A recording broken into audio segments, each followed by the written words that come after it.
Okay, so when we are identifying the different kinds of intermolecular forces between atoms, ions, and molecules, remember there are 4 different types of intermolecular forces that we are supposed to know.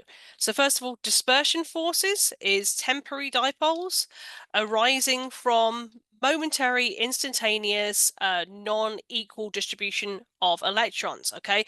Because electrons aren't still, right? They're always moving. So at any particular time, they could be all over one side of the atom or molecule, or all over the other side if you took a snapshot, right? Like kids trying to rock the bus, right? Everything has dispersion forces, even if it has other intermolecular forces as well. So everything has dispersion forces. So always remember that. Even sometimes they are dwarfed by stronger intermolecular forces in terms of relative magnitude, but they're still there. Although, don't make the mistake of thinking dispersion forces are a weak source. They can actually be incredibly strong because dispersion forces get stronger with increasing molar mass, because molar mass is proportionate to the number of electrons present. More electrons, more uneven distribution, right? Higher polarizability means that that strength of that temporary dipole can actually get pretty strong. Therefore, the dispersion forces can get pretty strong. We also have dipole interactions, which is between permanent dipoles. Okay, so that is when you're drawing the Lewis structure of something. And you have the permanent dipole due to an electronegativity difference, a delta minus, delta plus. A hydrogen bond is not an actual bond, okay? It's about 10% of the strength of an actual bond between atoms, but it's a type of dipole-dipole interaction specifically between very strong dipoles between oxygen-hydrogen, nitrogen-hydrogen, and fluorine-hydrogen, and a neighboring oxygen with at least one lone pair, nitrogen or fluorine with at least one lone pair on a neighboring atom or molecule. Okay, so again, you can mix and match, right? You could have an oxygen-hydrogen bond on one thing and a hydrogen-fluorine bond on another thing, and that interaction would still be a hydrogen bond. And of course, we have ion dipole interaction. So that is between a permanent charge. When I say charge, I'm talking about plus or minus units of E, the charge on an electron. So like gaining or losing integer amounts of electrons per mole, right? On the ion and permanent dipole. So generally speaking, if we can rank these in order, like dispersion forces are generally the weakest, then dipole-dipole, hydrogen bonding and ion dipole would then be the strongest, right? But obviously there is a little bit of nuance in this.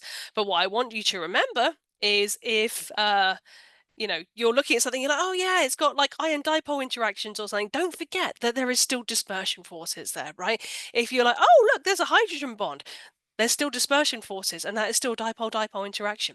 Okay, so I guess I should answer at least one question, sort of give you an idea of how to approach this kind of thing. So we're asked about the kind of intermolecular forces between a hydrogen peroxide molecule and an ammonia molecule. Oh, such a tough question because we've not been given the Lewis structures because it's Gen Chem 2 and we're supposed to know how to do that kind of thing by now. So to draw the Lewis structure for hydrogen peroxide, we've got 1 electron from each hydrogen. Oh, hang on, where's my typey thing gone? So we got 1 valence electron from each hydrogen and 6 valence electrons from each oxygen, giving us a total of 12, 13, 14 valence electrons. So if we go ahead and draw our structure, oxygen has to be in the middle because it's got the highest bonding capacity, right? Hydrogen's got 1 valence electron and it only forms a duet, so that's a bonding capacity of 1.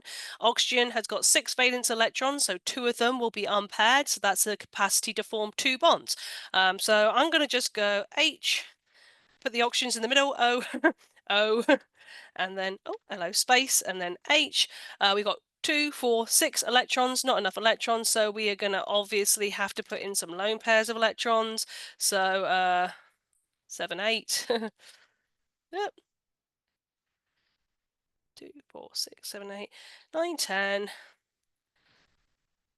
Let's see where we're going with this. 11, 12.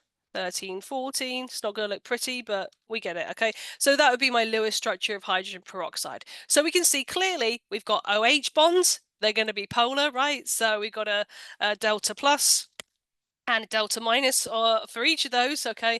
So That's dipole-dipole interactions. That's hydrogen bonding. And the other molecule is the ammonia molecule. Again, we've drawn the Lewis structure of this a bajillion times. Nitrogen's got 5. Also, you're supposed to know ammonia means NH3, right? NH subscript 3. So 5 valence electrons for each nitrogen, 3 times 1 for the hydrogens gives me 8 valence electrons overall. So nitrogen's got the highest bonding capacity, right? Because it's got 5 electrons around it. So only 2 of them are paired, which means it can form up to 3 bonds. And look at it go, forming 3 bonds with hydrogen right now. Bum, bum, bum. Like so. This one, Billy No Mates down here. That's the best I can do. So 2, 4, 6 electrons in bonds, which means we have to have 7, 8, a lone pair of electrons on that nitrogen. So there is our Lewis structure for nitrogen. And again, we should be identifying that our hydrogen is a delta plus and our nitrogen is a delta minus. And oh, look, it's a hydrogen-nitrogen bond. So that's a particular type of dipole-dipole interaction. That is hydrogen bonding. So between these two molecules, they should definitely be able to form hydrogen bonding dipole-dipole interactions. And of course, everything has dispersion forces. So I'm going to list all of it.